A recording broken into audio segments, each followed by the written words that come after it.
Halo semuanya, saya Joanne Lili Tantris dari kelas IT 106. Pada video kali ini, saya akan mempresentasikan ujian akhir semester mata kuliah algoritma dan pemrograman yang diampu oleh Bapak Riyad Sahara. Baik, kita langsung mulai dari soal pertama. Jadi di sini kita sudah ada array 2 dimensi yang dibuat dengan integer A dengan 3 baris dan 5 kolom. Sudah ada isinya. Kemudian kita akan menyusun program untuk mencetak nilai yang terbesar dan berapa buah nilai terbesar tersebut. Kemudian terakhir kita akan memeriksa apakah di antara isi array tersebut ada yang nilainya 50. Jika ada, maka akan mencetak ada. Bila tidak ada, maka akan mencetak tidak ada. Kita langsung saja. Jadi seperti biasa, include iostream itu adalah untuk deklarasi header. Kemudian untuk using namespace standard itu instruksi untuk menggunakan semua fungsi yang terkait untuk kerangka yang sama untuk meminimalisir kesalahan. Kemudian kita akan menginisialisasikan array-nya dengan 3 baris dan 5 kolom diberi nama A.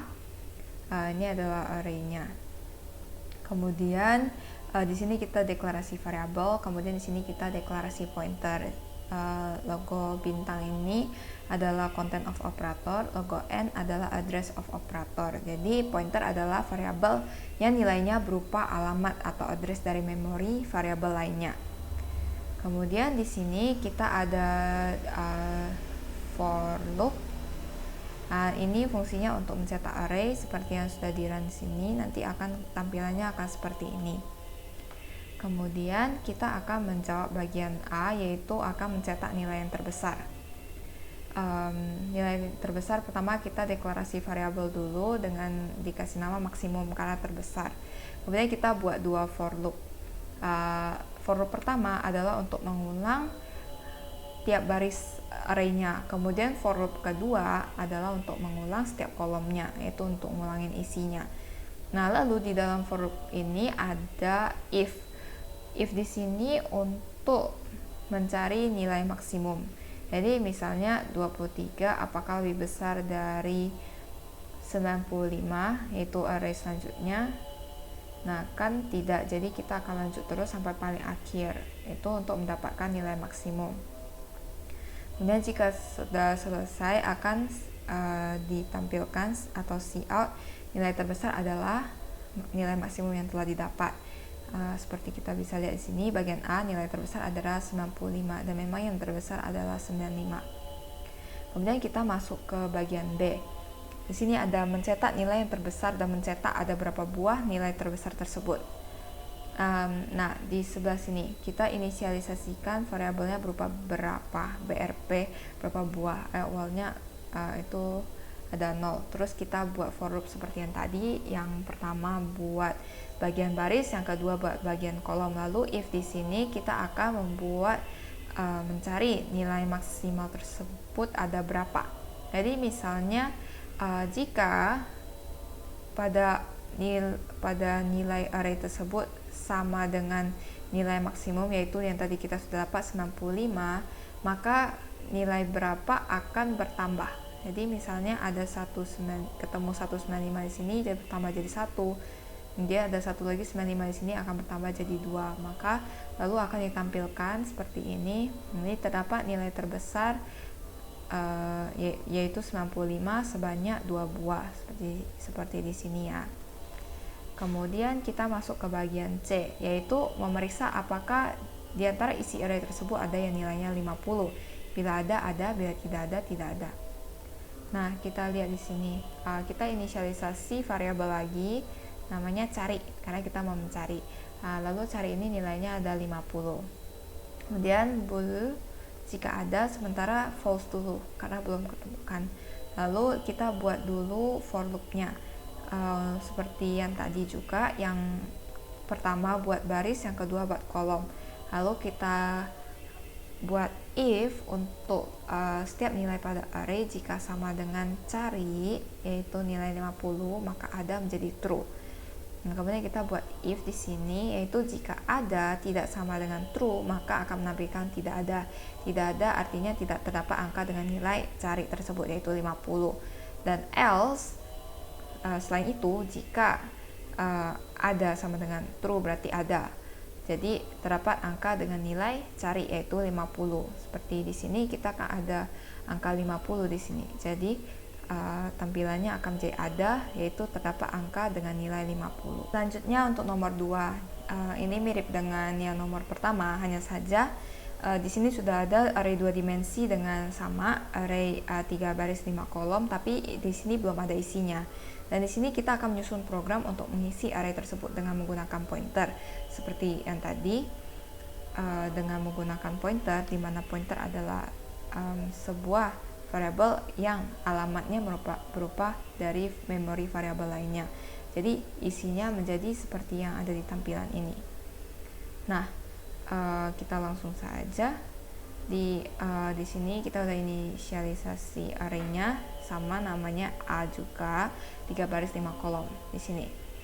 Kemudian kita inisialisasi variabel, kemudian di sini kita inisialisasi pointer. Kemudian di sini kita membuat for loop.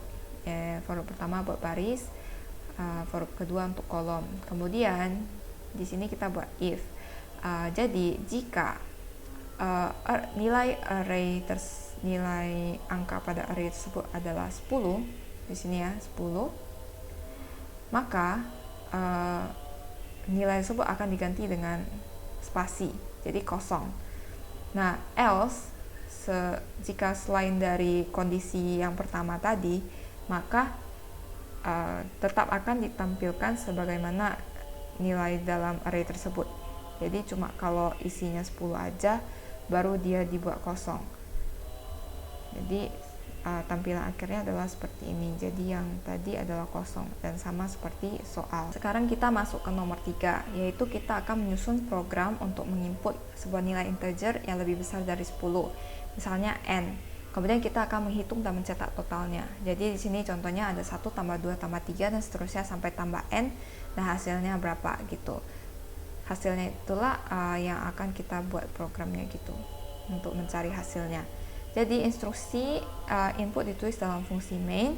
Kemudian proses penghitungan total dilakukan dalam sebuah fungsi dan instruksi mencetak total ditulis dalam program induk. Di sini terbagi menjadi 2, kita akan kerjakan bagian pertama dulu, yaitu kita kerjakan untuk fungsi bekerja tidak secara rekursif. Di sini pertama-tama kita buat fungsi untuk menghitung totalnya seperti tadi. Jadi awalnya kita inisialisasi variabel dengan inisialisasi fungsi dengan variabel dengan parameter integer n. Kemudian ada integer total yang nilai awalnya 0. Kemudian kita buat for loop. Jadi jika integer i sama dengan 1, jadi di mana integer i sama dengan 1, kemudian i lebih kurang dan sama dengan n, maka i akan terus bertambah. Jadi totalnya akan bertambah setiap menyelesaikan for loop ini, akan bertambah terus dalam for loop ini. Kemudian returnnya adalah nilai total. Kemudian kita masuk ke fungsi inti atau integer main. Jadi di sini kita inisialisasi variabel, terus di sini saya buat batasan a. Lalu di sini kita akan minta masukkan bilangan bulat positif yang lebih besar dari 10 sesuai dengan perintah. Dan di sini kita buat if. Jadi jika nilai yang dimasukkan kurang dari 10, maka kita akan menampilkan harap masukkan bilangan bulat positif lebih besar dari 10. Kemudian akan balik lagi ke A, go to A, yaitu balik lagi ke sini untuk mengulang lagi programnya. Kemudian setelah mereka menginput bilangan bulat positif lebih besar dari 10, maka kita akan menampilkan COUT-nya berupa total yang merupakan hasil n yaitu memanggil fungsi yang di atasnya tadi yang sudah kita buat. Nah, sekarang kita langsung coba aja. Jadi kalau misalnya kita taruh hasil masukkan bilangan bulat positif lebih besar dari 10, anggapnya coba kita isi dengan angka 1. Kemudian dia akan minta harap masukkan bilangan bulat positif lebih besar dari 10 dan dia balik lagi ke sini. Coba kita buat jadi 15. Nah, jadi hasilnya ada 120. Jadi cara kerjanya adalah 1 karena 1 lebih kecil sama dengan n. Pertama kan 1 lebih kecil sama dengan n, lalu 1 akan bertambah terus. Di 1 tambah 2 tambah 3 tambah 4 sampai 15, dan hasilnya adalah 120. Baik, sekarang kita masuk ke nomor 3 bagian B, yaitu kerjakan fungsi yang dibuat yang bekerja secara rekursif. Jadi rekursif itu adalah sebuah proses yang memanggil dirinya sendiri. Kita langsung aja. Pertama kita inisialisasi dulu fungsi rekur. Kita beri nama rekur, kemudian dengan parameter integer n. Kemudian kita masuk ke fungsi inti. Lalu kita deklarasi inisialisasi variabel, kemudian buat pembatas a lagi, lalu cout meminta masukkan bilang bulat positif, lalu meminta inputan n. Kemudian di sini ada if, yaitu jika n nilainya kurang dari 10, maka kita akan minta mereka untuk memasukkan bilangan bulat positif yang lebih besar dari 10. Kemudian kita cantumkan go to a, yaitu akan mengulang lagi ke sini untuk meminta memasukkan inputan bilangan bulat positif lebih besar dari 10. Kemudian cout total rekur n, yaitu kita akan memanggil lagi fungsinya. Nah, kemudian di sini kita akan menjelaskan proses perhitungannya, di mana if n tidak sama dengan 0, maka return n akan ditambah dengan return n kurang 1. Jadi dia prosesnya itu mundur. Jadi misalnya kalau kayak tadi 15, kalau tadi kan 1 tambah 2 tambah 3 sampai 15, baru hasilnya 120. Cuma kalau yang ini dia prosesnya adalah 15 tambah 14 tambah 13 tambah 12 sampai 0. Mari kita coba aja. Kalau kita input 1 lagi, maka dia juga tidak mau, dan dia meminta kita memasukkan bilangan bulat positif lebih besar dari 10. Kemudian kita masukkan contohnya 15, maka hasilnya adalah 120. Seperti itu. Baik, sekarang kita masuk ke nomor 4, yaitu membuat program yang menjelaskan mengenai kelas dan objek dengan menggunakan bahasa C++. Kita langsung masuk saja. Jadi di sini ada kelas. Kelas itu seperti kerangka dasar, seperti judul utama dari judul utama. Jadi kayak kulitnya gitu. Jadi di sini saya buat K-pop. Lalu ada public, sementara objek itu kayak hasil cetak dari kelas, itu isi dari kelasnya yang isinya subjudul atau subbab kecil dari kelas. Nah, di sini saya buat beberapa, yaitu ada string genre, string singer, string song. Lalu saya menginisialisasikan fungsi bertipe float views. Kemudian di dalamnya ada parameter float million. Kemudian di luar fungsi tadi, di luar kelas tadi, saya mendeklarasikan isi dari fungsinya, yaitu ntar akan return ke million, yaitu parameternya. Nah, kemudian di fungsi inti, di sini ada pembuatan objek-objeknya, yaitu K-pop object 1. Isinya apa aja? K-pop object 1 ada genre, misalnya bubblegum pop. Lalu objek singer, Twice, song, likey gitu, itu objek pertama. Lalu bisa membuat sebanyak mungkin, jadi bisa objek 2, 3, 4 dan seterusnya. Sini ada beberapa genre dari K-pop ya, ada bubblegum pop, electronic, drumline, pop ballad. Terus kalau singernya ada Twice, EXO, After School, IOI. Songnya ada Likey, Coco Bob, Bang, and Downpour. Ini salah satu contohnya. Setelah itu untuk ditampilkan saya menggunakan cout, itu tinggal panggil salah satu objek-objeknya aja. Jadi K-pop object 1 genre itu memanggil salah satu publik dari kelas tersebut. Jadi per objeknya, objek 1 genre, saya buat ini kayak spasi terus strip supaya memudahkan, karena ini kayak klasifikasi per genre, terus per grupnya, sama lagu-lagunya, sama berapa jumlah views yang didapat per music videonya.